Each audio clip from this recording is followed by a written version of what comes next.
একলব্যর কথা শুনে অবাক হলো রাঙা। সম্পূর্ণ জানতে হলে দেখতে থাকো।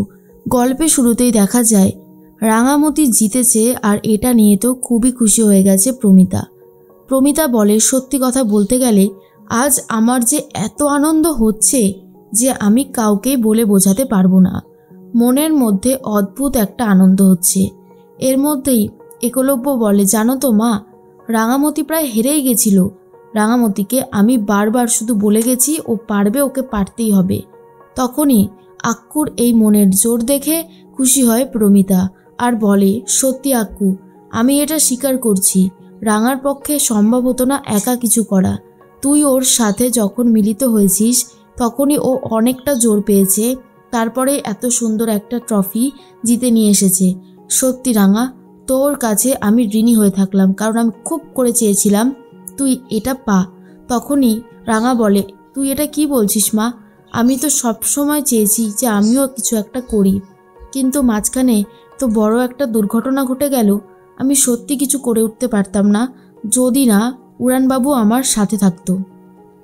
রাঙাকে এত সবাই ভালোবাসছে, আপন করে নিচ্ছে, তা দেখার পরে আহিরি খুবই রেগে যায়, কিন্তু একলব্যর সামনে কিছু করে উঠতে পারে না। একলব্য বলে যে, রাঙা, তুমি এখন একটু বিশ্রাম নাও, অনেকটা সময় হয়েছে, তোমার চোখে কিন্তু ওষুধও পড়েনি, এখন তোমার ট্রিটমেন্ট হওয়ার সময়। এর মধ্যেই প্রমিতা বলে, আক্কু, বলছিলাম রাঙাকে যদি আরও ভালো করে ট্রিটমেন্ট করানো যায় তাহলে কেমন হবে? তখন আক্কু বলে, নিশ্চয়ই, কেন নয়, আমি তো ভেবেছি ওকে নিয়ে আমি যাব ব্যাঙ্গালোরে, সেখানে ভালো করে ডাক্তার দেখাবো, আশা করছি ওর সুস্থতা তাড়াতাড়ি হয়ে যাবে।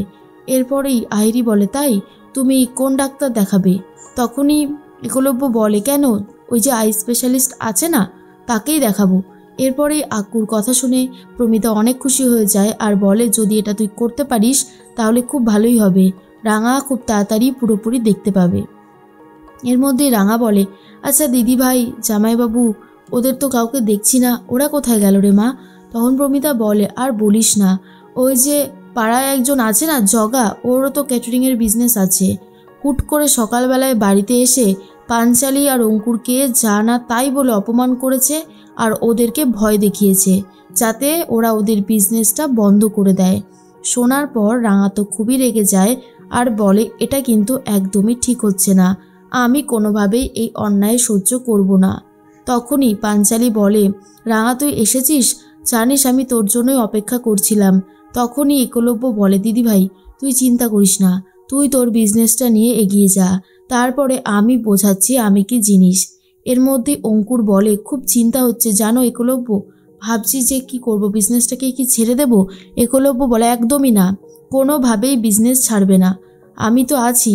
তার মধ্যে রাঙা বলে, আর একটা অন্য লোকের জন্য কেন তুই এইভাবে বিজনেস ছেড়ে দিবি জামাইবাবু, এটা আমি তো হতে দেব না।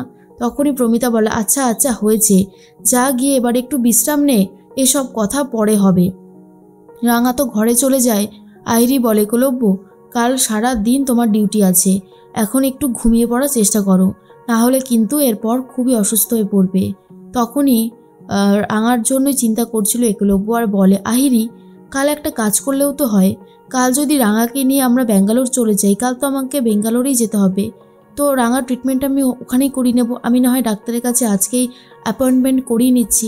তখনই আহিরি বলে, তুমি পারবে এত সব কিছু সামলে যেতে?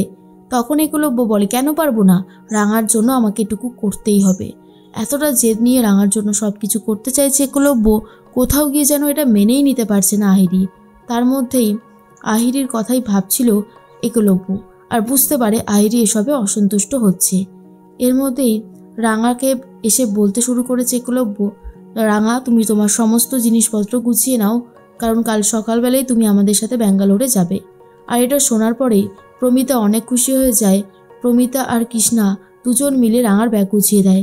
রাঙা তখন বলে, এত তাড়াতাড়ি আমার যেতেও ইচ্ছা করছে না রে মা। প্রমিতা বলে, তুই চুপ কর, সুস্থ হওয়াটা খুব জরুরি, আবার তো তোকে খেলতে যেতে হবে, তখন যদি তোকে আবারও ফিট সার্টিফিকেট না দেয় তখন কি হবে? না না, আমি চাইছি তোর চোখটা তাড়াতাড়ি সুস্থ হয়ে যাক।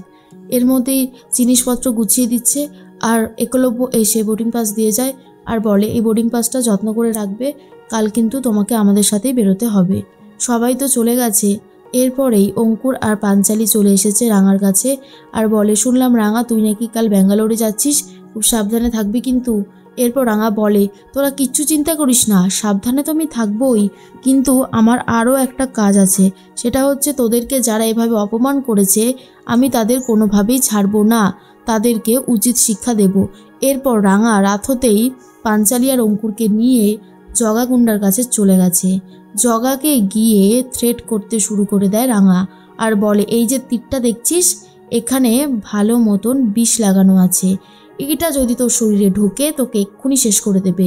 তুই নিজের মতন বিজনেস করছিস কর, তুই আমাদের বাড়ি গিয়ে আমার দিদিভাইকে আর জামাইবাবুকে ভয় দেখিয়েছিস কেন?